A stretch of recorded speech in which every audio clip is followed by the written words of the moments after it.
capital of the world, and we see that the Bronze Bomber is in the house. I'm going to try to go ahead and grab a word with Deontay Wilder as he's talking with the media, and it's great to see that Deontay is back. I mean, I think it's so fitting that you have Luis Ortiz inside the ring. A month and a half prior, they had two exciting matchups. Their second fight was here in Las Vegas at the MGM Grand Garden Arena back in November of 2019.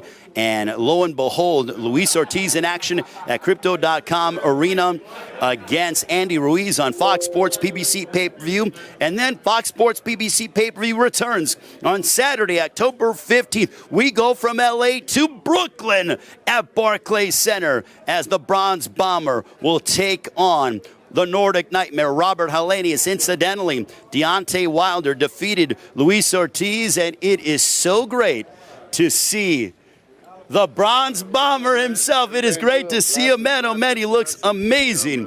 Deontay Wilder, the Bronze Bomber, back in action. Before we get to Luis Ortiz and Andy Ruiz, the pre-sale went on today in Brooklyn at Barclays Center.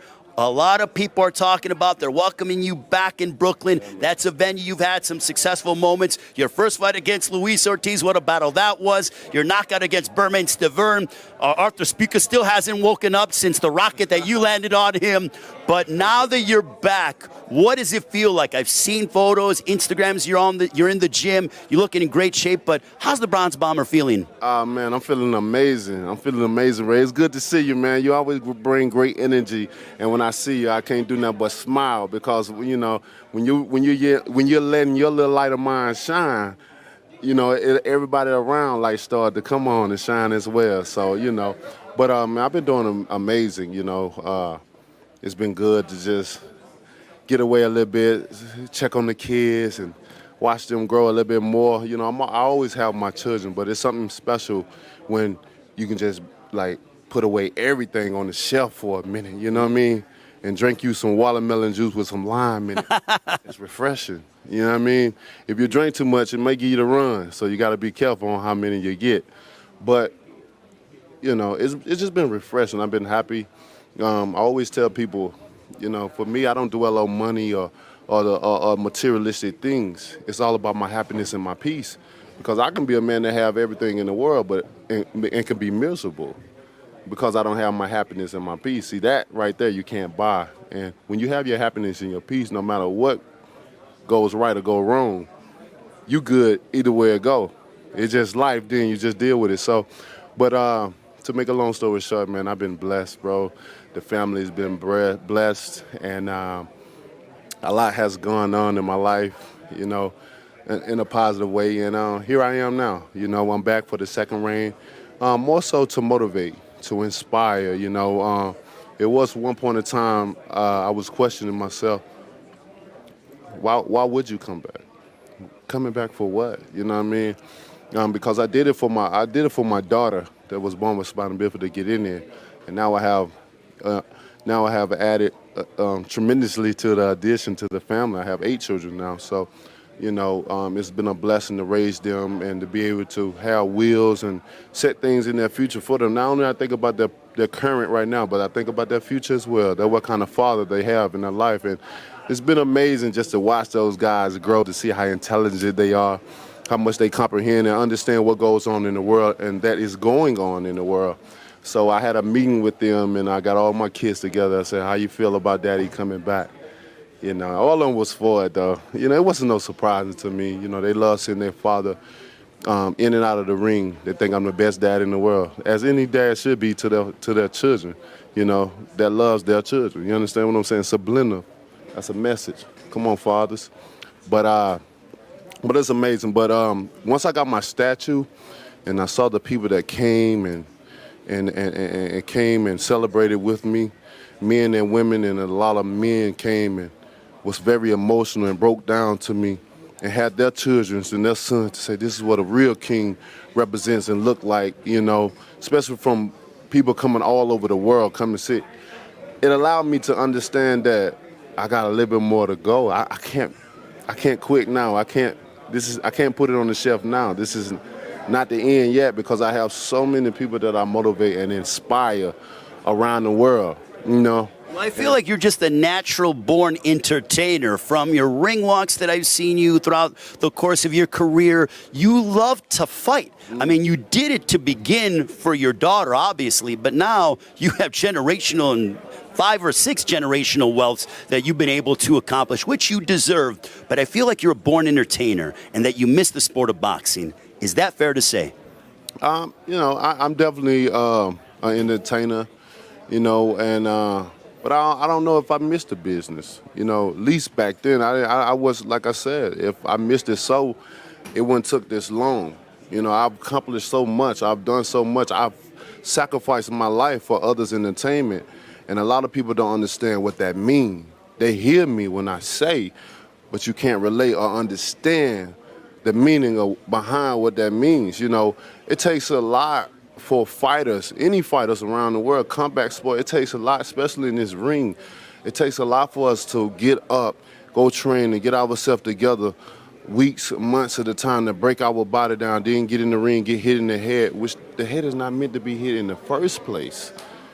You understand what I'm saying? So imagine, they always talk about, it's a lot of mental health, it's a lot of PTSD, a lot of stuff that fighters deal with, but a lot of them want to keep that toughness about themselves, don't want to let people know or see certain things wrong with them, because we're warriors at the end of the day. It's okay to have vulnerabilities. It's okay. And that's why I come in. I show men that it's okay to do certain things and be cool to doing it, no matter what people may feel or think about you, because we only have one life in this lifetime, and we got to make the best of it. That's why I tell people to be great at what you do, because the inevitable is chasing us every day. And I want to be a person that when it's time for me, when the inevitable come for me, the world would say, that's a great man, we lost. He left it all in the ring, and he did a great duty on the outside of the ring as well. Because I tell everyone, we all have greatness in us. For greatness is only determined by service. And it don't cost much to put a little bit of time of greatness in your life. No, you ain't got to be great at every little thing that you do, just a little bit of it. Well, you're matching up against Robert Helenius in about 2 months on Fox Sports PBC pay-per-view, October 15th at Barclays Center. He's not an easy opponent. At all. And you could have easily come back and taken an opponent of lesser opposition. But instead, people are saying, wow, Helenius, this is a very tough guy, known as the Nordic Nightmare. Defeated Adam Kovnatsky twice. Why Helenius in your comeback fight? I mean, why not? In my career, and even in my second reign career, I always want to fight nothing but the best. I deserve it for myself, and I deserve it for the fans. And the fans deserve it from me for me to fight the best and nothing less. You know what I mean? There's so much I can say about that, as far as people fighting the best and making it. But it's just me. That's just my heart. That's just where I want to be, and I don't want to stop. I just want to continue to keep moving forward. The bronze bomber is back. Hope I can be a light, an inspiration, a motivation to so many, not only people on the outside, but the fighters on the inside, and welcome. This show is going to be on the Fight View 360 Boxing Podcast, and of course, for those who are watching here on YouTube as well. In about 5 minutes or so, the Deontay Wilder versus Robert Helenius press conference from the Barclays Center is going to be happening. It's going to be taking place on PBC on Fox pay-per-view, October the 15th in Brooklyn in the Barclays Center. I'm T Street Controversy with Fight View 360. So the next hour or so, we're going to watch the press conference, provide some commentary, talk about the fight, talk about what I'm interested in the fight. Caleb Plant and Anthony Dirrell are also going to be at the press conference. Some facts to point out. Deontay Wilder, by the time he gets into the ring, it'll be exactly a year layoff, about a year and a week, since he was stopped by Tyson Fury brutally. Robert Helenius got that upset win over Adam Kovnatsky, also on that same card. It is important to note and to point out that both Robert Helenius and Deontay Wilder are friends and they're sparring partners. Now, I don't like, me personally, I don't like when fighters fight sparring partners. You know, meaning a sparring partner headlining a big event, or a sparring partner, in this case, headlining a pay-per-view. You know, I mean, it's a good comeback fight for Deontay Wilder. I like the fight, but something doesn't sit right with me with it being a sparring partner. It's expected, I'm guessing, you know, at least by fans who are following the sport, it's expected that if Wilder wins, he'll go on to fight the winner of this weekend's fight. We have a very, very busy week. So there's going to be a lot of content on the YouTube channel, a lot of content on the podcast. It was my birthday yesterday. The big 3-9. I'm going to be 40 years old next year. So after Usyk Joshua 2, I decided to take some time off, decompress, a lot of stress going on, a lot of legal shit, a lot of legal fees. But we're back. We're going to be streaming every day, at least this week. And what is that? It keep popping up on the screen. Y'all see that? It's freaking me out. But it's going to be busy. So soon, the press conference is going to be starting for Wilder Helenius. This weekend is Ortiz and Andy Ruiz on PBC on Fox pay-per-view. September the 4th. It's a Sunday night fight. Remember, it's a Sunday night fight. I'm not sure what the price of that pay-per-view is going to be, but I'm going to come back to you. I'm going to check on my cable to see how much it's going to cost. We're going to be streaming this weekend, September the 4th, during the main event. During the main event of Andy Ruiz and Luis Ortiz. I really like that fight. Should it be pay-per-view? No. Wilder versus Helenius shouldn't be pay-per-view. You know why these fights are pay-per-view? It's because Wilder, Andy Ruiz, and Luis Ortiz are all guaranteed a certain amount of money. And they can't fight on regular free TV Fox because the budget is not in the free TV shows. Just like a lot of these guys can't fight on Showtime. So therefore, the fans, because of the PBC pay scale, that's not our fault. That's not the fans' fault. But the PBC pay scale doesn't match what the boxing economy can produce. So that's why you have a lot of these fights flopping. You know, or pay-per-view numbers that would be made public if it was a success, we don't hear nothing about. It's too many pay-per-views. Kids are going back to school. No matter where you are, gas is still above $4 a gallon. And don't get used to it. We're not supposed to get used to paying for gas that's $4 a gallon. So when you have September the 4th, a Sunday night, the night before Labor Day, okay, all right, some kids went back to school this week. More kids are going back to school next week, okay? $75. Thank you, Tito, in the chat. For Andy Ruiz and Luis Ortiz. Then just a little over a month later, 5 weeks later, you got another pay-per-view, $74.99, Deontay Wilder versus Robert Helenius. And then a month after that, the elusive, and a lot of people are starting to wonder if it's even going to happen this year or not, November's pay-per-view is supposed to be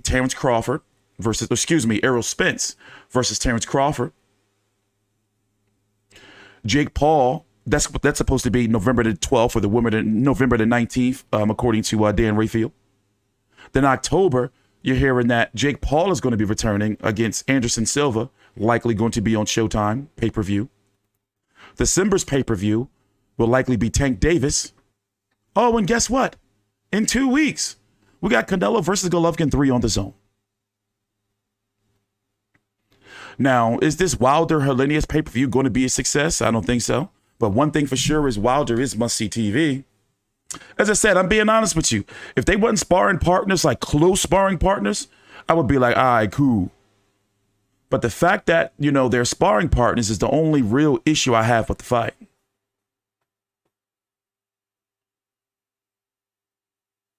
The undercard as it stands right now is supposed to be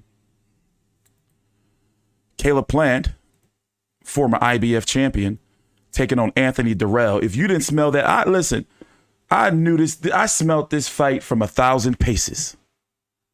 This is the most PBC fight you can possibly ever make. Caleb Plant versus Anthony Dirrell in Caleb Plant's first fight back since losing to Canelo. By the time they step into the ring, it'll be 11 months ago. When did he fight Canelo? November the 6th. He lost by 11th round stoppage. You had a lot of people thought he was winning that fight too. Those pity pat punches. And then you got Anthony Dirrell. By the way, let me read Caleb Plant's record. 21-1 with 12 KOs. 30 years old, sweet hands Plant. Significant fights. Let's just read off his resume. He's fighting Anthony Dirrell, excuse me. Before that, lost to Canelo. Before that, beat Caleb Truax. Defeated Vincent Feigenboots. Defeated Subway Mike Lee. Jose Uzcategui, Roger Leo Luna, Andrew Hernandez. And bro, that resume was all smoke and mirrors. Like, that's a blessing for him to get that Canelo fight, because basically it was all about the belt. And there was some build up, the press conference kicked things off. The fight was rumored to did around like 800,000 buys or so on Showtime. I don't think that Canelo versus Golovkin 3 on the Zone is going to do anywhere near that, but that's a whole different video we got to do. Anthony the Dog Dirrell, 34-2-2 with 25 KOs, 37 years old. Last fight was against Marco Hernandez, where he stopped him in 4.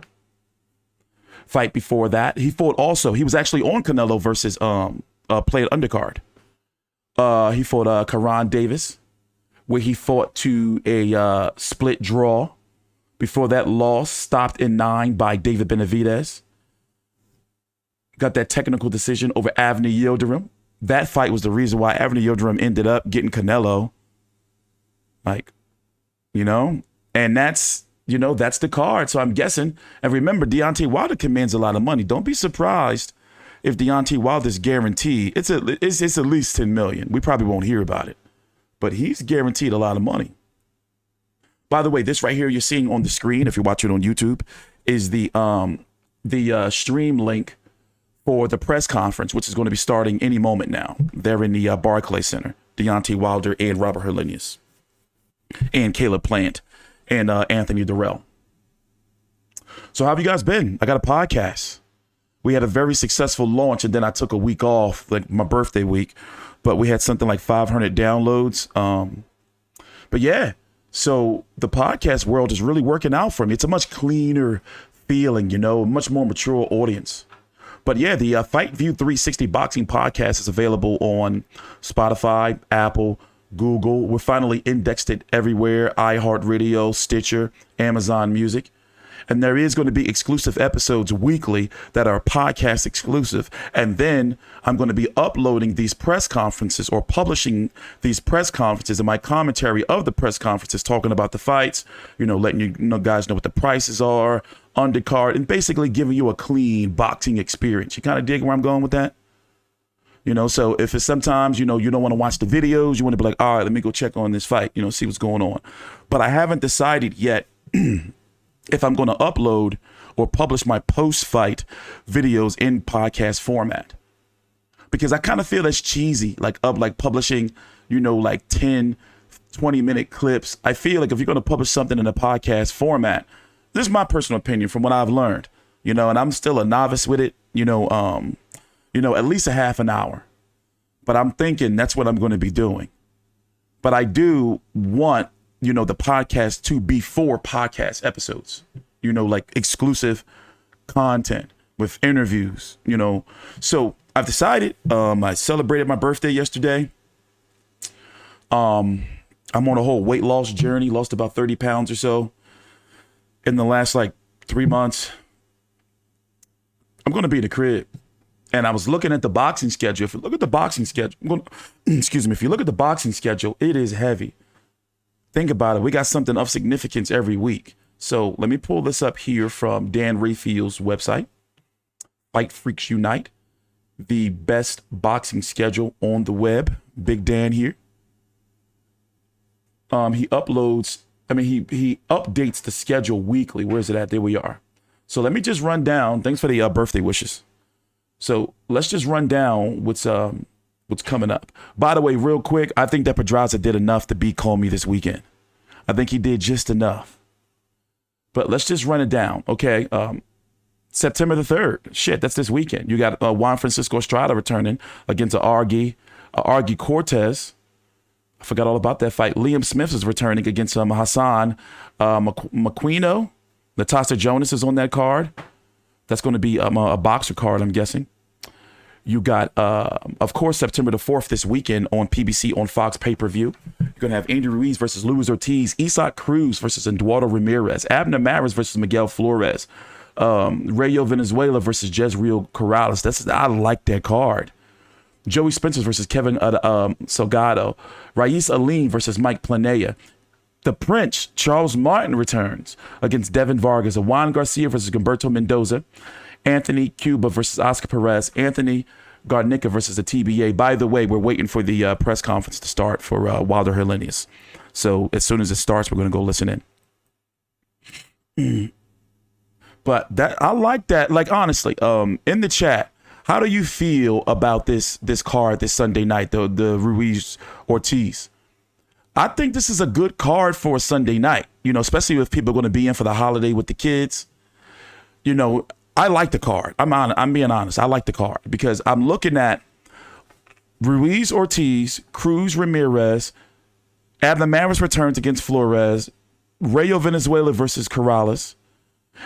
That's already 4 fights right there that I'm interested in. That, you know, it's like, okay, there's a little bit of story behind each fight. For example, Venezuela is going up against a former world champion in Jezreel Corrales. That's a very, very good fight. Abner Maris is returning after I forgot how long he's been off, but it's been years, you know, and people want to see how their eyes looking. He finally took his sunglasses off against Miguel Flores. You got Isaac Cruz. Okay, all right. A lot of people are expecting him to probably get Tank Davis again. And then you got the main event. Basically, it's like a career match for Luis Ortiz. And Andy Ruiz, if he loses, you know, but I like the card. You know, next week is the big one.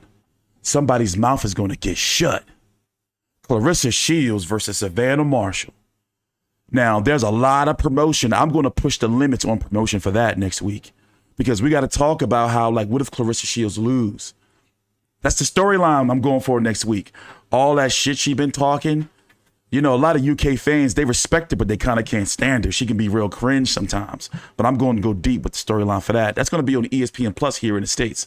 And on regular Sky Sports over in the UK. But that Savannah Marshall, she ain't no joke. That girl can box. And I've said it, she fights like a female Tyson Fury. Trained by Peter Fury, former trainer and uncle of Tyson Fury, who trains Huey Fury. Like, that girl can box. Let me tell you something.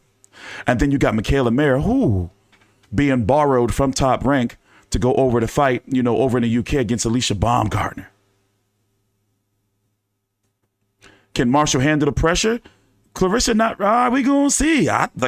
We gonna see. So that's September the 10th. Then the big one. Well, me and Big J already talked about the Paul Gallen fight. You guys got to go watch the Australian boxing podcast. You know, if you want to hear about some Australian boxing. But then the big one, the week after that, another big one, Canelo versus Golovkin 3. No real, like, I don't feel the buzz. Maybe it's starting to grow a little bit, but it doesn't really feel like there's a lot of buzz behind it, does it? I don't know. Now, the undercard, we did a whole stream, half-an-hour video on the undercard, but you guys don't watch my content. But anyway, the undercard, and also I did talk about it on the Fight View 360 Boxing podcast, which the links are right down below in the description box. Here, let me share some of them with you. And also in the show notes, you can check out my social media platforms and the Fight View 360 website, which, here we are. Look, boom. The press conference is starting. Let's turn it up. Thanks for watching. Take your time out, like the video, subscribe, and T-Street Controversy. That has with Fight View been 360. home to so many tremendous and exciting moments in boxing, specifically with Premier Boxing Champions. And lo and behold, we are back with PBC on Fox Sports pay-per-view on Saturday, October 15th, 9 Eastern, 6 Pacific is when we go live on pay-per-view. In our main event of the evening, the highly anticipated return of the former WBC heavyweight champion of the world, the bronze bomber Deontay Wilder, steps inside the ring yet again as he will collide against the Nordic Nightmare, Robert Helenius, that being in our main event of the evening. This card is absolutely loaded on Saturday, October 15th. Why? Because not only do we have a dynamic main event, but our co-main event can be a main event anywhere around the world because we have a matchup in the super middleweight division between two former champions. The returns of Caleb Sweet Hands Plant as he will make his way inside. They have Plant and Dirrell up first. Expect for it to be some fireworks at this first part of the press conference. I expect they're going to be talking some major shit. So viewer discretion is advised. In the New York, Brooklyn area, you can purchase them in person at the American Express box office here at Barclays Center. Now, just to give you an idea of the ramifications of both fights, both Wilder and Helenius and Plant and Dirrell are eliminator fights. So they are both eliminator fights. Wilder, Helenius in the heavyweight division, for Plant and Dirrell in the super middleweight division. It's all being promoted by Bomb Squad Promotions and TGB Promotions, presented by Premier Boxing Champions. With that being said, I want to introduce one half of our co-main event. This man with a record of 34 wins, 2 defeats, 25 victories, coming by way of knockout. He comes to us, he's very proud of where he is from. Flint, Michigan, a 2-time WBC super middleweight champion of the world, looked absolutely sensational as he knocked out Marcos Hernandez last November in the lead up to this fight. He doesn't have to come up to the podium. He can sit at his chair. But ladies and gentlemen, please welcome the former super middleweight champion of the world, Anthony the Dog Dirrell. These guys really don't like each other. AD, how you feeling? I'm good. Ready to fight. Ready to beat some ass. All right, well, I will talk with Anthony Dirrell in a few moments as we want to bring up his adversary on Saturday, October 15th on Fox Sports BBC pay-per-view. This man, a near-perfect record, 21 wins, 12 of those coming by way of knockout against 1 defeat. He comes to us right outside of Nashville, grew up in Ashland City, Tennessee, now training and residing in Las Vegas. Former IBF super middleweight champion of the world who captured his title by having a thoroughly dominating performance against Jose Luis Uzcategui. He would subsequently go on to defend his title on 3 occasions successfully, and he makes his return to the ring after a very competitive matchup against Canelo Alvarez last November in Las Vegas. Ladies and gentlemen, please welcome the former IBF super middleweight champion of the world, Caleb Sweet Hands Plant. Caleb, how you feeling here? You just want to give your thoughts? Yeah, feeling good. Want to thank Al Heyman, want to thank Luis Cubas Jr. Feels good to be back on Fox. Shout out to the Barclays. Appreciate you having me. This will be my first time fighting in New York, and I'm looking to do so in impressive fashion come October 15th. This guy, he's kind of funny to me. He's got a lot to say about me. He says, Here we go. I hate him, and I know that's a strong word, but I hate him, and he irks me. I guess I irk him because I may not hold hands with everyone else in my weight division, and be all buddy with him, and stuff like that. I don't know what his deal is with me. He's got a lot to say about me. But the thing is, he don't even know me. I never kicked it with him, never hung out with him. He don't even know me. So October 15th is definitely going to be fireworks. He's going to be running, man. Stop. Yes. Sounds good. Running. Sounds good. Running. You running. You ain't never sat there with nobody. Even on his social media the other day, he had the Bernard Hopkins versus Joe Kozlowski thing. You ain't never sat there with nobody. Run. Saying, I'll never let a white boy beat me. I'll never let a white boy beat me. And, boxing nor life has ever been about race or color to me. But you remember what happened in that fight, right? Since that's what you wanted to post up. Do you remember? So, like I said, it ain't never been about race or color to me. But come October 15th, when I do beat him, it won't be because I'm white. It won't be because of what I look like. It won't have nothing to do with none of that. It'll be because I'm better than him. It'll be because I'm better than him. That's why I'm going to beat him. But he already knows that, and that's why he hates me. Because like I said, he don't know me personally. He don't know me enough to hate me, so why would you hate me unless you know that you can't fuck with me? That's why he hates me. He gonna really hate me on October 15th. So Anthony, we heard Caleb go ahead and give his thoughts on, there seems to be some bad blood between you two, but from your perspective, where does this all stem from? You asshole. Was there a asshole? Like, you name somebody that liked them. Nobody likes him, man. Nobody. And again, he making a point to let everybody know no one in the weight class likes Canelo you, and you, if bro. you do like Caleb, like then he was a bitch. And if you do like him, then you're not in his weight class. Why would I care if anybody in my weight class likes me? Nobody care about why is that my man. concern? Well, then why are you saying that? I'm asking, why are you saying that then? Why would it be my concern? Because I don't like you. You don't have to like me. Yeah, good. That ain't none of my business All right, if you like me. Don't worry about my opinion. That's my opinion to you. And everyone else in the weight class don't like him. That ain't none of my business. I don't care nothing about that. I never let another man smack me. That ain't none of my concern.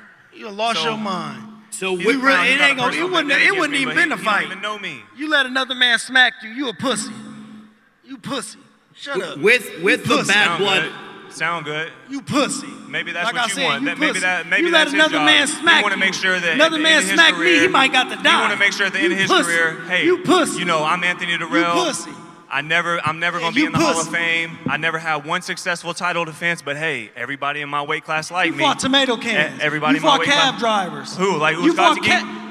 That's when you won the title. I gave you respect for that. Uskatiki fucked your brother up. I gave you respect for that. How many times? I gave you respect Not once. for that. But you fought cab drivers. He was getting his ass beaten the first time. So you weren't supposed to fight me before Canelo, and then you backed out of it. Stop it. Get the fuck out of here. I was supposed to fight you. I don't hit hard. Shut up. All I have is that. You lying. Jose Uskatiki was fucking his brother Caleb up. Stopped him the first fight and the second fight. What that got to do with anything? And then what I come through and do what to that Jose got to do with Uskatiki. anything? What I do to Jose Uskatiki. What that got to do with anything? He wasn't even himself. You knew he wasn't himself. Stop it. What that got to do with anything, though? Hey, you beat him, all of a sudden, man, I didn't feel myself Caleb, tonight. You guys have been, this fight has been talked about for a while. In your mind, with the way you're... Caleb wouldn't dare call another motherfucker a motherfucker again. Even dating back to a couple years ago, that you were going to fight Anthony Dirrell. Was this the guy that you thought at some point or another we're going to lock horns inside the ring against? I mean, I didn't know for sure, but I thought it could be a possibility. But, I mean, with me having a title, he couldn't even hang on his title long enough for us to even make a unification fight. He wins the title, he loses it right away. He beats a blown-up middleweight in Sakio Bika. He loses it to Badu Jack. He gets it back, he loses it right again. He never had one successful title defense. Name a person you fought other than Canelo and Uskataki. That's it. Name a person. Name a person. Right. We'll wait. Let's wait, y'all. Let's wait. How many have you fought? Let's wait. You got twice the fights I got. But let's wait. You got twice the fights I got. No, but who you fight? With 22 fights. I fought the best. Who you fight? Who you fight? Who? But who you fight? No, fuck that. Answer my question. Who you fight? Right, nobody. He just shook his head. Nobody. Y'all get that? Anthony, nobody. It sounds to me like you're saying that your experience... Nobody but Canelo. It sounds to me like you are alluding to the fact that your experience... You feel like your experience... He fought Subway Mike Lee. Is that fair to say? Turkeytopia. You feel like your experience over the past 14 years... I'm going to beat his ass. Fuck experience. I'm beating his ass. Is this... He sounds mad to me. Anthony, is this the most... You raise your hand when you talking. I'm going to get back to Caleb momentarily, but Anthony, is this the most emotional fight that you've had in a few years? I mean, is this the most that you've really gotten the adrenaline and the juices flowing for an opponent instead of it being just quote-unquote business, as they say? No, it's just another fight. I'm preparing as any other fight. Come down to it, October 15th, he'll see. Caleb, for you, you were obviously in a matchup against Canelo Alvarez. Obviously, tempers boiled over there. With this fight, are you taking this from an emotional standpoint? Is it just this is a guy that's in front of me and I need to win this fight to continue to try to reclaim my world title? Where is the mindset of Caleb Plant heading into October 15th against Anthony Dirrell? I try to approach every fight the same. I treat every fight the same. I'm all in, and but I'm focused. I'm motivated. I'm having a great camp. I have my father with me still, who's a great coach. I have Breadman, Stephen Edwards with me, who's a great coach. And, we got a great game plan put together. We're having a great camp. And I just can't wait for October 15th. I want to acknowledge the camps momentarily. I'm glad you brought up your new trainer, Stephen Breadman Edwards. And Breadman, I want to ask you, this is your first fight with Caleb Plant, and I know you guys have been working tirelessly. The one thing I will say about Caleb Plant and Anthony Dirrell is that their work ethics are tireless, and they constantly put time in the gym. But Breadman, for Caleb, what has it been like to work with Caleb Plant and really kind of get on the same page as you prepare for October 15th? It's been a pleasure working with him. It's funny because, when he first approached me, my dilemma was, can I go away, be away from my kids that long, and it has to be a fighter that's worth it. So I went out to Vegas for about a week, and then he came to Philly on 2 different occasions just to see if we had a chemistry and everything was working. And I was like, wow, this kid is worth it. He's the real deal. I'm an active father in my kid's life, and training camp is long and grueling, and my kids are 10 and 11, and I really wanted to make sure to myself, it was more than just money. I wanted to make sure, like, does this kid have an upside? Does he put the work in? Is he disciplined? Is he confrontational? Character means more to me than just talent. And working with him, man, is a pleasure. Hopefully, we could finish this ride together. It's gonna be tough for me to even work with other fighters after him because he kind of spoils you.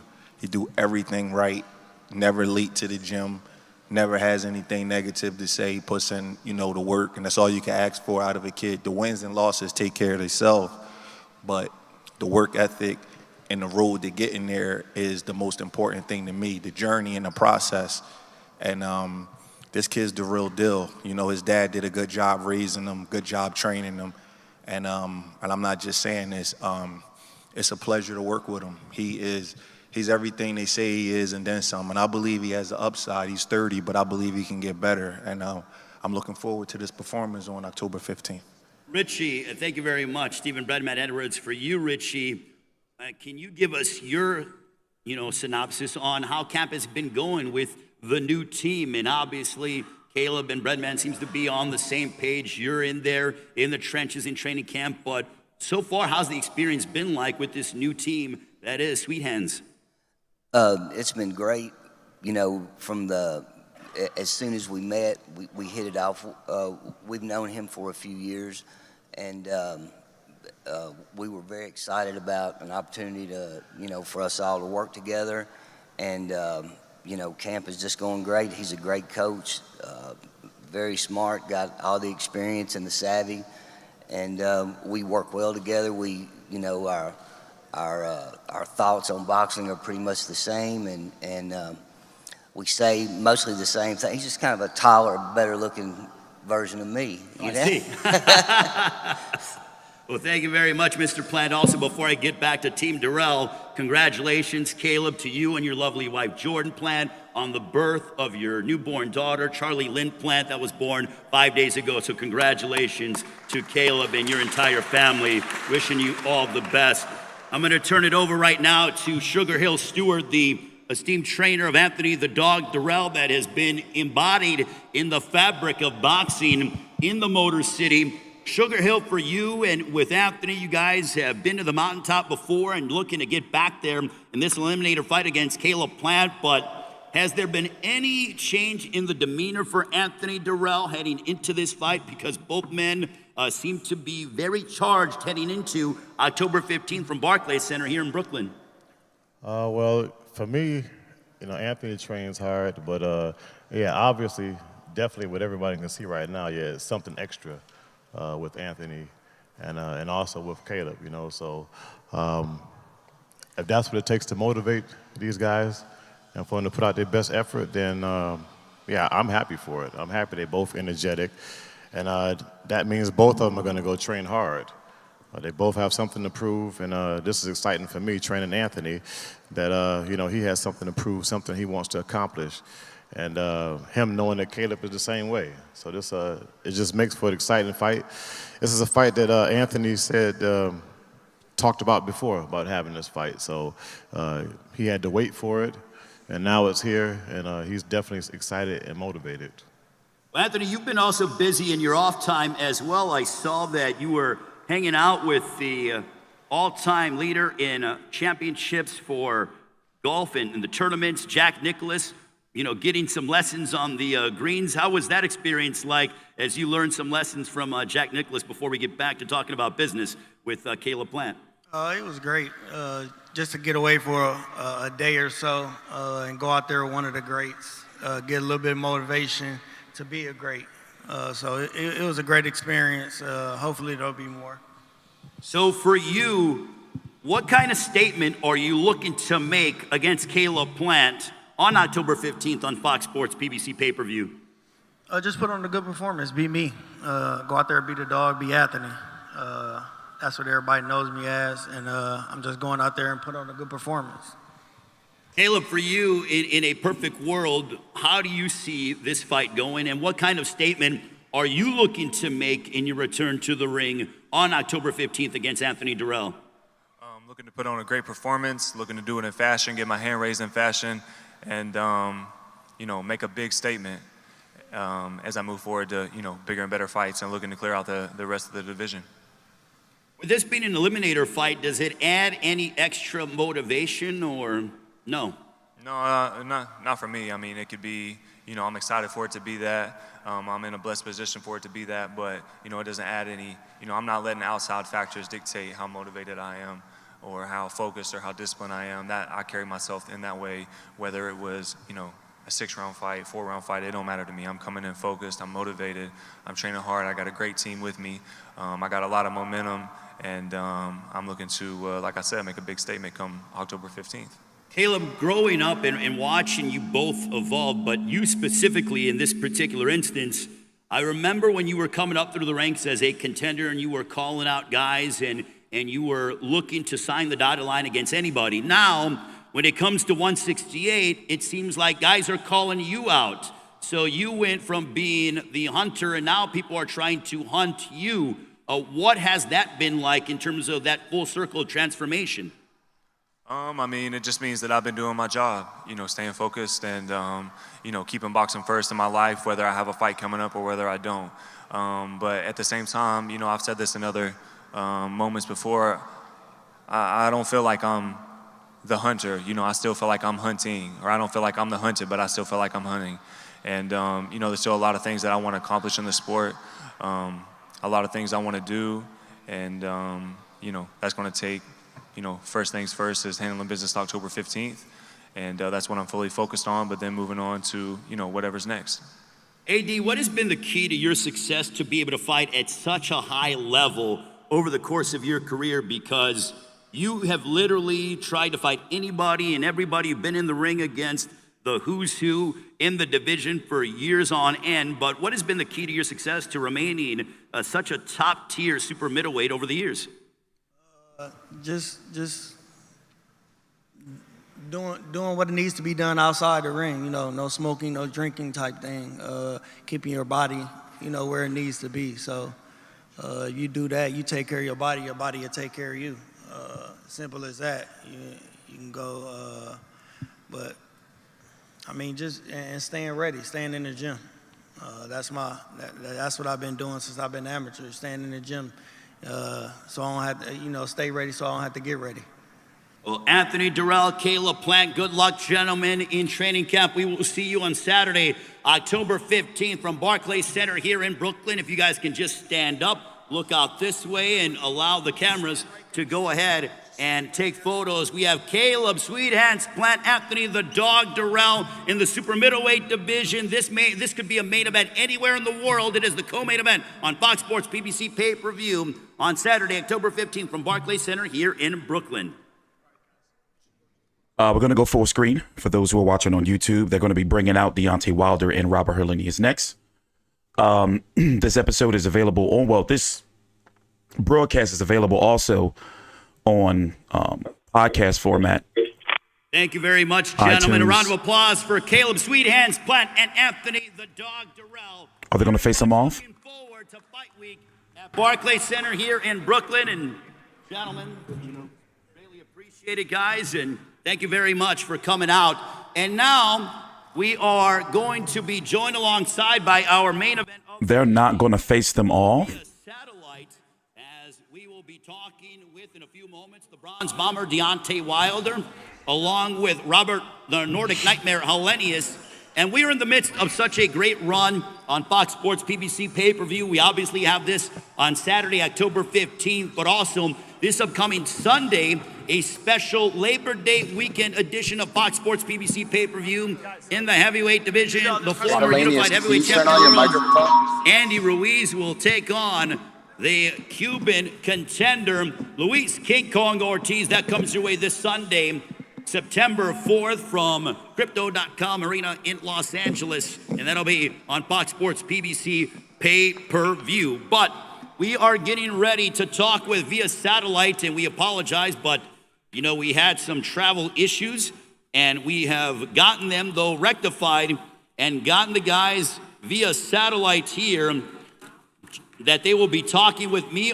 Why couldn't they just reschedule a press conference? I mean, maybe because, you know, the Barclays Center may not have been available, but they had Caleb Plant and Anthony Dirrell, and I apologize if I had the title of the video saying Andre Dirrell. Nobody, my moderators told me, but they didn't let the fighters face off. That came from upstairs. You know, I wonder if that came from upstairs. Somebody, you know, one of the bigwigs was like, don't let them face off. But now they're doing Deontay Wilder and Robert Helenius. They just rolled out these flat screens and they're doing it via satellite. Here, they're talking now. Yeah, that's weird, right? Me, I feel good. The training camp is going great so far, so I'm ready. Robert, when they called you to fight Deontay Wilder, the bronze bomber, a man who is a former sparring partner, or you were a former sparring partner for him in the lead up to his last matchup, but what went through your mind when they said, hey, would you like to fight Deontay Wilder on October 15th? Yeah, of course. I've been fighting a lot of good guys, and I have had a long career thus far. So I've been fighting for 25 years now. I have over 200 amateur fights. I have the experience, and of course, it's a big fight for me, and I have deep respect for him. But when I come to America, I'm gonna give everything I have. All right, thank you very much, Robert. We're going to be speaking with you in a few moments. And now it gives me the great honor and pleasure to welcome a man who comes back to Barclays Center, where he has had some tremendous moments over the course of his career. A native of Tuscaloosa, Alabama, 2008 United States Olympian with a remarkable knockout percentage of over 91%. Coming off of an epic trilogy against Tyson Fury. He has a record of 42 wins, 2 losses, 1 draw, 41 wins coming by way of knockout. He is looking to become a 2-time heavyweight champion of the world in his first reign. Let me emphasize this. In his first reign as heavyweight champion of the world, 10 successful title defenses. That is unbelievable. Double digits he cracked in successful title defenses. He is led by his trainer, Malik Scott. Also want to acknowledge one of his co-managers, Shelly Finkel, who is in attendance here as well. But please welcome back to the ring. We cannot wait to see him compete. He brings electricity, the bronze bomber, Deontay Wilder. Deontay, how are you, my friend? What's up, Ray? You know, you never fail to impress, my friend. Deontay, for you, obviously, you're headlining once again. What does this mean for you to get back inside the ring? Because one thing that I've seen on your social media, working with Malik Scott, is that you have been putting in quite a bit of rounds. I actually have the number here in front of me. The last time I saw, it was 4 days ago that you posted on your social media. You said 407 rounds. Can you tell us about this, commitment that you have, because I feel like you are in such a great place. Can you guys hear me clearly? In what? Can you hear me clearly? Yes, I can hear you. I can hear you, Deontay. Okay, sounds good. Yeah, we done put in 407 rounds. It's been great, training has been great. When I got the call to come and train, to try to do something different, with me and Don House, and brought all the team to Vegas. We wanted to try something different. Sometimes you need to change up some stuff to have fun, because when you're in a business and you do it for so long in the same routine, sometimes it can get boring. You know what I'm saying? So with this one, we just wanted to change up some things. We wanted to go longer rounds and see what happened. And I fell in love with the training. I fell in love with the multiples of hours upon the day of that we put in, and along with the night runs. Monday, Wednesdays, and Fridays. So. It was great. We started out at 18 rounds to 21, 26, 28, and 30, then 40. It could sound hardcore or a lot on the body, but when you're in shape and your body is up to par with everything medically, physically, and mentally, nothing is impossible. And throughout my whole career, I've tried to show many men and women that we all great. We all have greatness. Nothing is impossible. All you got to do is put your time and forth your service into what you're doing and perfect it, And that's what we're doing. That's what I have done, and that's what we're doing even more so now, So it's been great. It's been great. My career has been great, and here I am again, for my second reign. It's an amazing feeling to see, going back and reminisce about all the years how I got into it and to where I am now. It's been a pleasure. It's been an honor to meet some of the people and to go some of the places I have gone and just do the things that I've done. We set a game plan and I executed that game plan inside and definitely outside of the ring. And I'm very proud of all of my accomplishments. And now all my compliments don't go in vain, because now I have all my accolades and accomplishments I've done inside and outside of the ring have been set in stone within the statue. So, I can't ask for nothing more. I'm looking forward to October the 15th. Share the ring with Robert. He's an amazing man. I highly respect Robert and his trainer Elvis. Every time they come down, it's like a brotherhood. It's a connection that we have.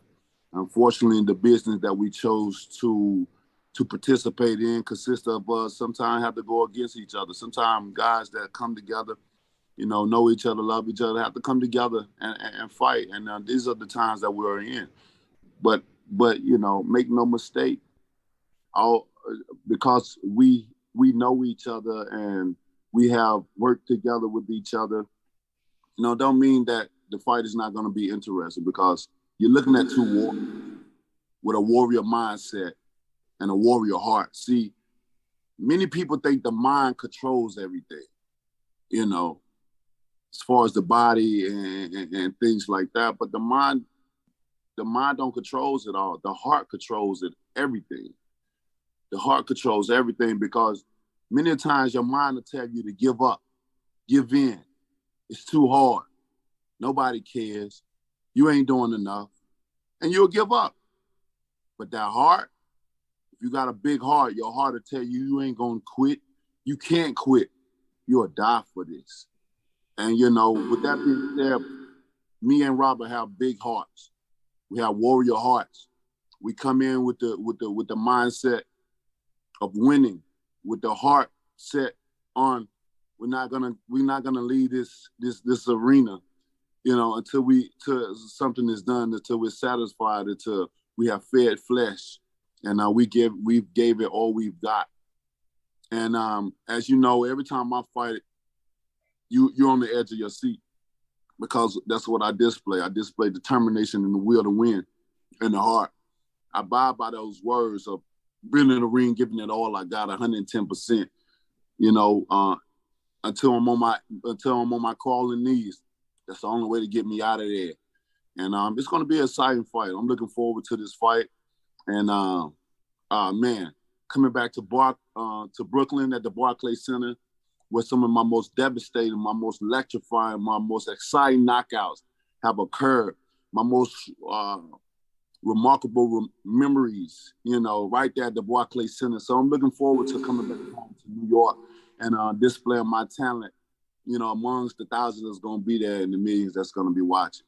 This is going to be a major event, a great card, and a top main event that no one in the world want to miss.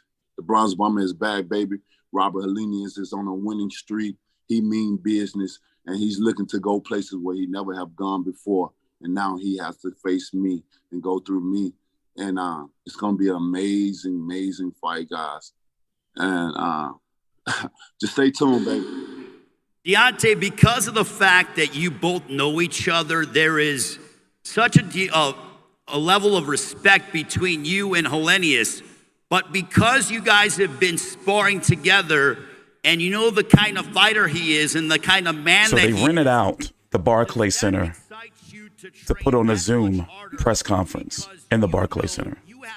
Wild. And he knows he has to be at his absolute best to try to defeat you on Saturday, October 15th on Fox Sports PBC pay-per-view. Oh, most definitely, most definitely. I got high respect for Robert. You know, I know what he's capable of doing. Like I said, I know where his heart is. You know, and I know that he's going to put it all on the line. He's coming to give his best, and I'm coming to do the same thing. So, with that being said, it consists of more rounds. It consists of more time of training. Consists of a little bit more time of just going through the fundamentals and doing the right things. Because this is a serious fight. You know who's serious is who not. You know who come to fight and who just come there for a payday. And this fight right here, it's gonna be an amazing fight. You know, you're looking at two warriors in the heavyweight division, and that's ready to put it all on the line. So you guys won't be upset. You won't be mad with this fight.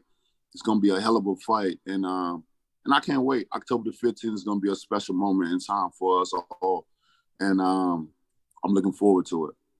Robert, for you, because you are familiar with Deontay Wilder, the Bronze Bomber, does that make you and give you extra added motivation to train harder because you realize the kind of world-class former world champion opponent that will be standing across the ring from you, one of the most devastating punchers in the heavyweight division's history in Deontay Wilder? Does that make you put extra time in at the gym to prepare for battle on October 15th from Barclays Center here in Brooklyn? Of course. I'm going to do everything in my power. We have been training since the last fight. I took 2 weeks off and been training since then.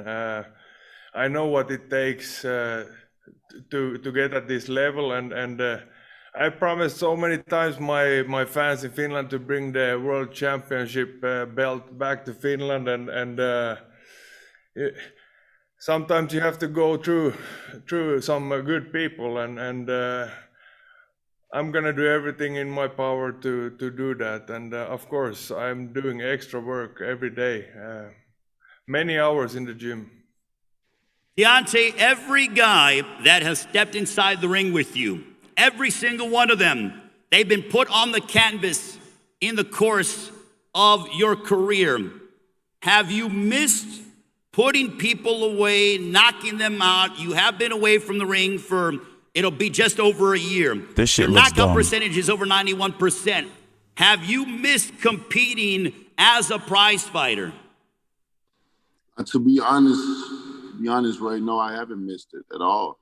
You know, many times I've sat around and contemplated, you know, do I need to come back or not? Do I need to, you know, because I've done so well for myself outside of the ring, to the point where I don't need boxing.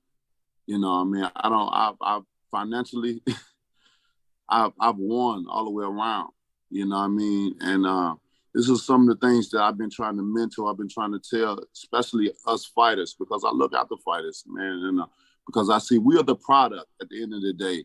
We come in and risk our lives, you know, and for what it's worth, you know, ain't no money, you know, can put a price on the life, you know, and you see so many fighters come in and time out, you know, don't have nothing to show for when the game is up, when the business. This is a business. It's not a sport. It's a business, solely a business. And when the business is over with, you have none of these fighters have nothing to show for after, but they be giving their life for others' entertainment, while everybody else take from them and bribe them and trick them into certain things. You know, someone would say you're paying the fighters too much money.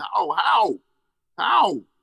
When they risking their lives and you're not doing that but sitting there and coming to a fight, getting dressed up just to be entertained.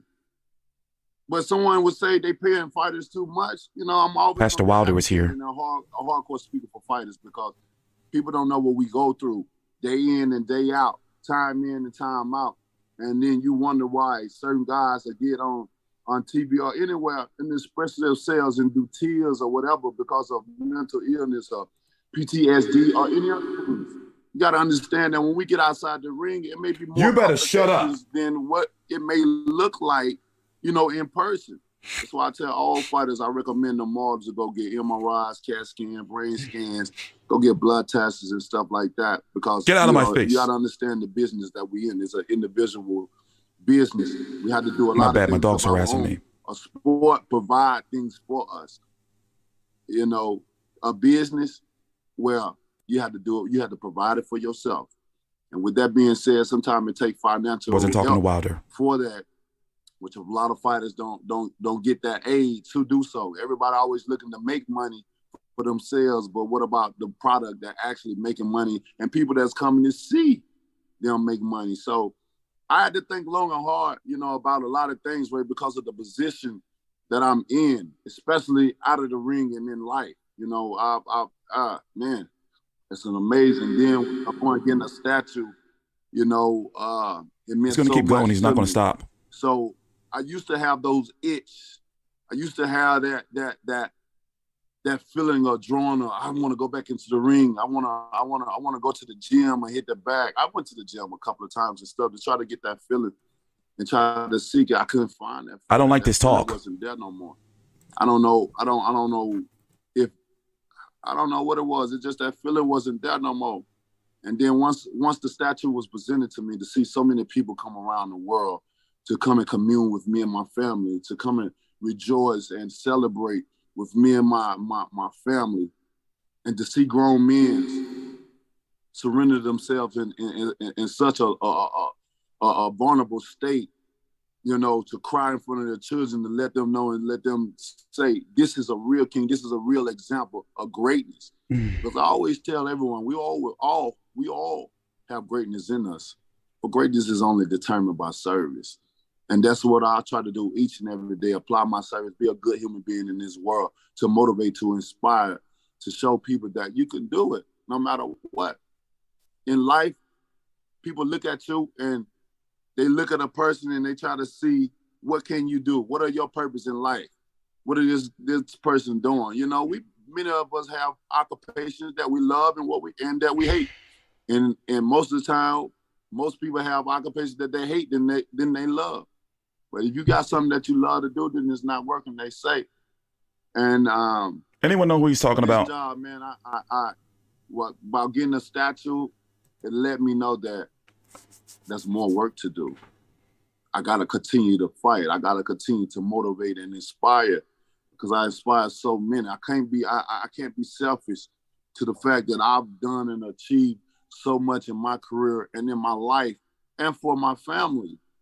That this is it. So I had to sit myself aside. I had to think long and hard, and you know, while seeing those things at that, I think Fury did this to him. I knew immediately, like I gotta come back. I gotta give my service to the world. You know. So with this being said, the second reign is for the people. You know, it's always gonna be for my family, no matter what I do. But this one is special for the people. the inspiration, the motivation. Y'all hearing it right here, right now. I never said that I was retired or any of those things. People always, especially what is going journalists on? or media people, they always want to be first in being correct. And that's a big problem when it comes to fighters, mixing up our words just to scratch you egos to get clicks and likes. And we don't like that. That's why we avoid some certain media, not want to talk to them certain thing, because they switch things up. They switch the words of so many things that have been said, and it shouldn't be like that. But this reign is going to be a special one. It's going to be dedicated to the people. Anybody that looking for motivation and the will to win and determine, because like I said, we all have greatness in us. You can be a Renaissance man like me. I wear many hats. I'm not just an athlete. I'm not just a fighter. I do so many other things outside of the ring to stay afloat, to stay motivated. And that's what I want others to see, the greatness in them. You're not just great at one thing. You can be great at multiples of things, and don't let people put a limitation on you that say, Helenius bounced. That you're supposed to be good at one thing. This is it. Because some people will look at you as whatever you're doing, that's what you do. That's great. And when you try to do something else, multiples of things, then they look at you crazy. Look at, well, you're not supposed to be doing that. Who say not? You do as many things that you can, many things as possible. It's called grinding, working hard to get to a certain point. And that's what I have achieved in my life. But here I am again. My second reign, put my life on the line. Each and every time I step inside that ring, I had to apologize to my children. Oh, you just keep going. Daddy coming back. How y'all feel about that? And all my children, they was excited. They all still going, this guy. With smiles. Some of them hugged me, some of my daughters. I love my babies. And, I think they just like seeing their father in the spotlight like that. They like seeing their father training and in his element. And it's a great feeling to see my children, to understand what is going on, because you don't know what it would feel like to step inside such a dangerous battlefield and not knowing if you're going to come out like you came in. You would never have the feeling or understanding that you had to go 12 rounds, toe-to-toe, 36 minutes, of strategizing mentally, physically, and emotionally in there. On the outside, people always describe what they see or what they think could happen, or everybody got the remedy of how you should train, and all you need to do, if it's all you need to do, then a lot of people will be doing it. Even with trainers, is all you need to do, is all the fighter need to do is do that, then you have more champions that you have trained. Some people have never trained anyone or never have even got a fighter to a championship level, but they have all the remedy to tell you what it takes to win. If you ain't got in that ring ever before, you really don't know. You can only be on the outside looking in. You understand what I'm saying?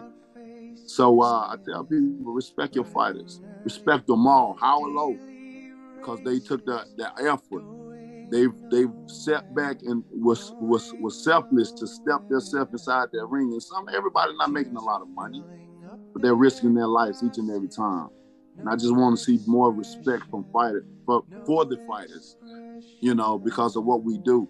And I'm looking forward to it. The second reign is going to be a fun reign for me. It's going to be a happy reign. I've always been in peace. I've always been happy. Money to me, materialistic things I don't dwell on. That's why you don't see me much after fighting. I go MIA on purpose. I leave this world, at least my mind. And sometimes I don't even want to come back because of what's going on in the world and how the things are. The place where I be in my head, man, I'm free. And then when I come back, I'm happy and I'm at peace to be around my family, to see so many things that have gone right for me. When so many people have tried to stop me, they stole, they done so many things to try to stop me from reaching greatness. Well, champ, go ahead, champ. Go ahead, baby. Go ahead. No, I just wanted to go ahead and I want to get Robert real quick to give his thoughts, and then I'll come back to you real quick, champ, to close it out. And for you, Robert, to close out the press conference on your standpoint, what would a win on Saturday, October 15th? What was that? Get your hand raised. What was that? Barclays Center in Brooklyn against the bronze bomber Deontay Wilder. What would that mean for you, your career, and your country for that matter? What was that? Of course, it's a big deal. It's all I've ever wanted to get a chance at the world heavyweight title, and that's why I've been so long in this career. If I wouldn't have seen myself in some point as world champion, I would have stopped. I probably would have found much easier jobs to do. So. Deep respect, nice words from Dante, thank you. And 15th October, I'm gonna bring the Viking spirit and finish the season. What the fuck was that? Thank you very much, Robert. And champ, Deontay Wilder, I will let you have the floor. Oh, no. What is the one message you want to give the fans who are no doubt anticipating your return? I mentioned at the top of the press conference before we brought you in that the one thing when you step inside those ropes that is guaranteed is electricity in the ring and in the arena. But on Saturday, October 15th, Deontay Wilder, what is the one message you want to send to the fans take a nap now. and the rest of the public when it comes to your ascension to once again try to reclaim your heavyweight championship of the world? Over these years, y'all seen what I'm capable of doing and the passion that I have when I step inside the ring. You know what my mindset is when I step in there. So I don't have to say more about it. So you know on October the 15th, what it's going to mean and what we're going to give. You got two warriors inside the ring, about to give it our all for whether it's our family, whether it's for our country, or whether it's for our fans. One night, one fight. Fireworks, sitting on the edge of your seat, waiting on something to happen. You know it's gonna happen. Waiting for you to shut up, just waiting. And then bam, baby. Good night. One of the two. It's only gonna be one winner. We're not looking for draws. Oh my God. The only draws we have on is what we put on every morning. Right leg first, left leg second. Every man wear the same pants. But there's going to be something special inside that ring come October the 15th. They're going to differentiate between the two of these warriors. I don't have to say more. Y'all know what I come to do. Y'all know the excitement that's going to be in the arena. Y'all know the fireworks that's going to be there. It's nothing changed. It's still the same. And this is what boxing needs, excitement. They called the man back, and he's back. October the 15th, you don't want to miss this. I don't have to demonstrate. I don't have to say more. Y'all know what we come to do. You especially know what I come to do. So be there, baby. Get your tickets. Don't be late. It's on pay-per-view, baby. Bro. Can't make it to the arena. Click that button. We're gonna be there, man. Shit. When any fight Deontay Wilder's in, you don't want to miss it. You don't want to miss it at all, bro. Now you got Deontay Wilder versus Robert Helenius. And this, my friends, please, you don't want to miss. Do it, Bomb Squad. Close I see you guys there. I can't wait. It's gonna be fireworks. October the 15th. He's killing us, Showtime, baby. He's killing us. I'm looking forward to it. I see y'all soon. Thank you very much to the champ, Deontay Wilder, the former WBC heavyweight champion of the world. Hey, D, do you mind giving us a Bomb Squad to close it out? Bomb Squad! All right, Deontay Wilder, Robert Helenius joining us here via satellite. The kickoff press conference Saturday, October 15th on Fox Sports PBC pay-per-view. Tickets are available here at the Barclays Center box office or SeatGeek.com. We will see you during Fight Week here. It is Deontay Wilder, Robert Helenius in the heavyweight division, that being an eliminator fight. Also, Caleb Plant, Anthony Dirrell, a super middleweight title eliminator. Have a great one. We will see you during Fight Week. Also, don't forget, this Sunday, Andy Ruiz, Luis Ortiz on Fox Sports PBC pay-per-view, a special Sunday night edition. We will see you during Fight Week here in Brooklyn, but we'll also see you tomorrow at Fight Week in Los Angeles for Ruiz and Ortiz. But don't forget, Deontay Wilder, Robert Helenius, Saturday, October 15th on Fox Sports PBC pay-per-view. Have a great the media. They tired. Afternoon. Take care, everybody. Bro, okay, listen. I've been sold. I believe it now. Somebody spiked his water. Maybe the egg weight shape form shit is real. Because who the hell is that man? Where was the man that used to be cold and calculated and, you know, would put in the blood code? ABACABB. Where's that guy? But now these sermons, I don't know what the fuck he was talking about. What the hell happened? And this is not the first time he mentioned PTSD. But PTSD don't do that shit to you. Y'all think it's the weed? Because he do dabble. You know, because certain strains, you know, for me, I'll use certain strains to be able to, like, you know, get on here and talk to you guys. You see what I'm saying? You know, I'm a sativa guy. But what the fuck is he smoking? I mean, he's a billionaire. He get the good millionaire. He get the good shit. But also, what I gathered out of it is that it don't seem like he really want to be back. By the way, thanks for the super chat. It don't seem like he want to be back. James Kelly says, "What's up, T Street and Deontay?" Deontay's not here. But yeah, something a little, you know, because he been going on some long rants for a while now. He just get the microphone and he just start taking over. I mean, I like the energy. The energy's good. But then you be trying to listen. For example, let me tell you a story. I met Bernard Hopkins several times. That motherfucker can tell you some stories. And you'll be sitting there like listening, you know, you at the media scrum. It's a media workout. You sitting there and you listening to him and he'll be like, you know what? I've been doing this for 40 years. But see, you see these new boxes today, the wind is different. You ever go outside and how the wind is different? It get into your lungs. But then Jack Johnson, and you be like sitting there like, yeah, Jack Johnson, Saddam Ali, they not the same. But it's that Colorado air. And you be saying he getting his hands wrapped. And you be sitting there listening to that shit like, yo. And we looking all at each other and shit like, yo, man, like, this nigga, he spitting some knowledge, man. And then you go home, I'm going home, I'm editing that shit. And I'm listening to it back and forth over and over. And I'm like, what the fuck was he talking about? But see, Bernard Hopkins shit would mesmerize you with them long ass stories. But Wilder, I'd be like, yo, bro, like, what the fuck is going on? Like, what the hell was that? That is not the first time he did it. But, you know, I want to see the fight. I'm excited about the fight.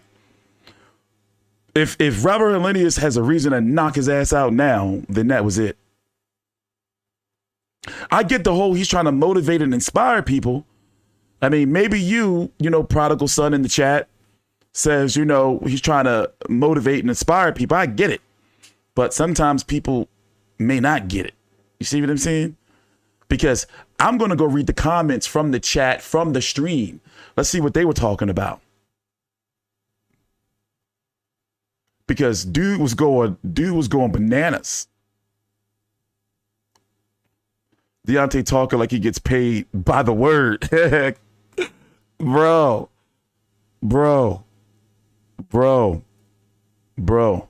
But yeah, judging by the way he been moving lately, I'm like, look, you know, shit, I'm falling for the conspiracy theories. He spoke for like a half an hour straight. And then what was up with this? Okay. The press conference opened up with Caleb Plant and Anthony Dirrell. The fighters didn't face off, and understanding why, you know, they didn't want them putting their hands on each other. Pretty much. It's some bad blood there. But then Ray Flores, who was the host of the press conference, announced that there were some travel issues for the press conference. So they rolled out these 2 flat screens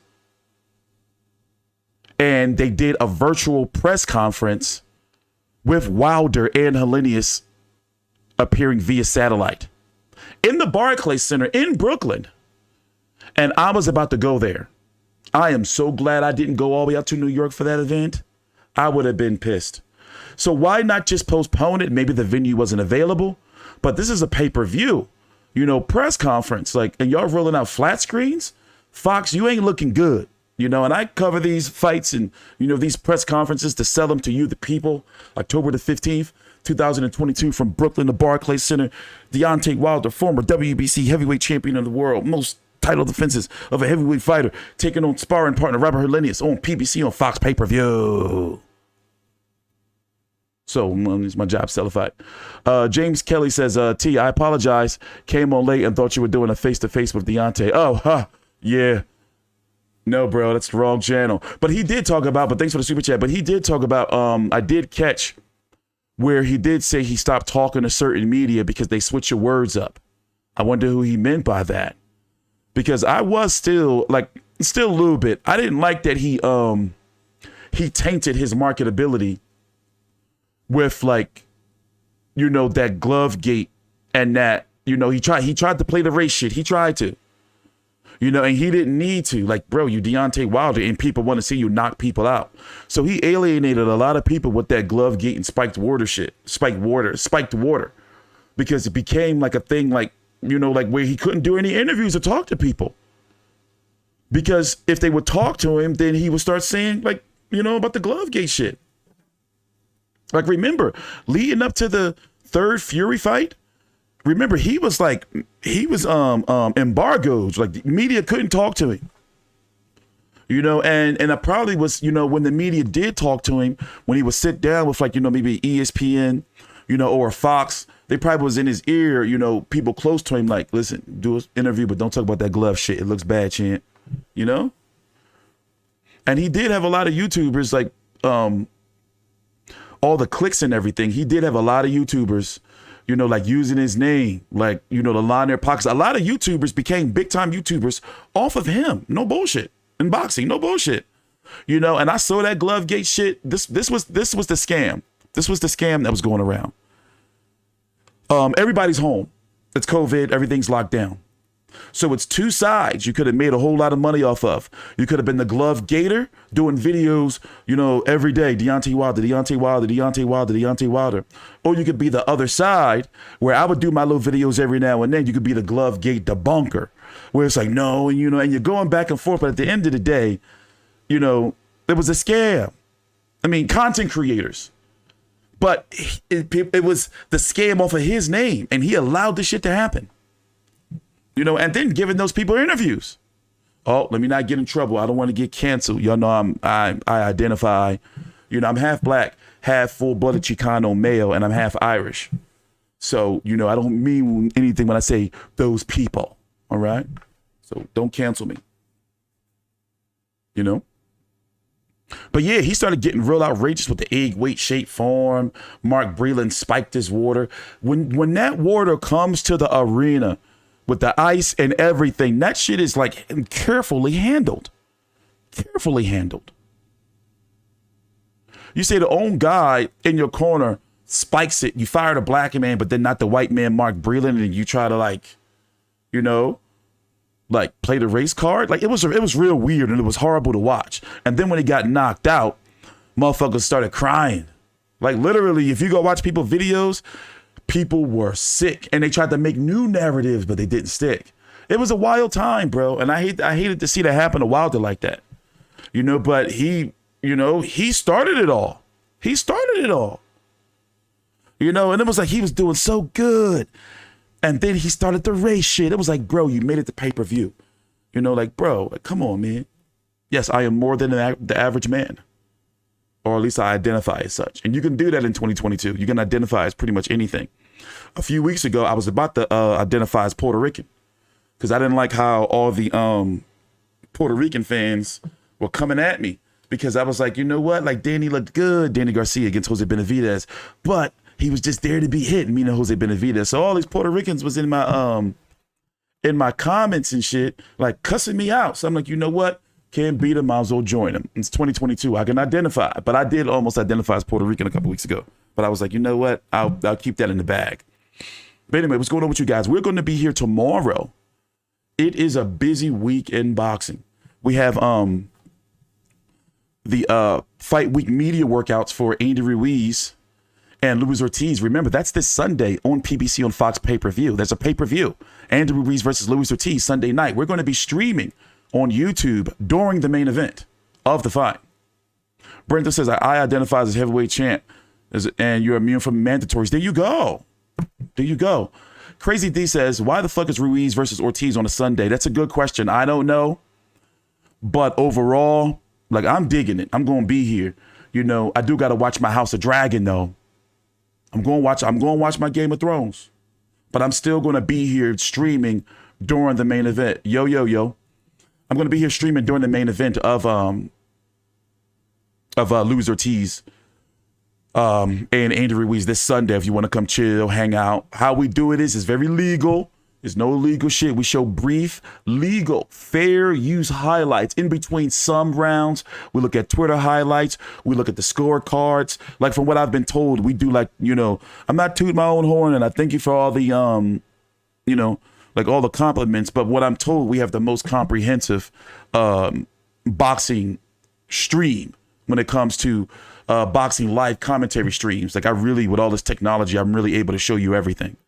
You know, so I do love the fact that we can show you the scorecards, you know, like to have the box rec information, the rankings, listen to the post-fight interviews, all of that. So listen, that's what I'm going to go do. Got to go prepare lunch. I am now officially in the house. I'm not going to be leaving the house until, well, I'm going to be going to the gym. But basically, it's going to be busy around here. Also, I have to warn you, don't be coming in my comments and talking about my political affiliations. I'm going to tell you right now, I'm producing content starting today that is going to piss a lot of people off. All right. This is no longer a boxing channel. It's no longer, I built my podcast. You know, I got the channel platform. This is no longer just a boxing channel. But for your boxing stuff, you're going to get it. But don't be coming to me and in my comments, mate, I'm going to unsubscribe. No one wants to hear about your political views, mate. Just stick to boxing. I'm not trying to hear none of that shit. And you have every right to unsubscribe if I upload or publish content that you don't agree with. And remember, that's what it's about. We're not supposed to agree. You know, if you come to a channel and they always, you know, everything's always going right, then it ain't going to be like that. You know, we're supposed to, you know, like, have our own opinions. And that's all I ask. And yes, Memorial Day here, Labor Day here is on a Monday. It's a holiday. One of our major holidays. So having a fight on a Sunday, you know, is not too much of a bad idea. But all right, I'm going to get up out of here. A lot of news also. There's a lot of news going on. I did see the purse bid for Lou DiBella was won. For Jean Pascal versus Joshua Buatsi was won. Also, Gilberto Ramirez and Dimitri Bivol was announced.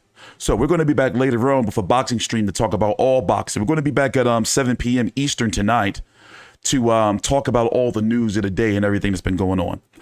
Take your time out, like the video, subscribe. Thank you for all the birthday wishes. Thank you, James Kelly, for the super chats. And see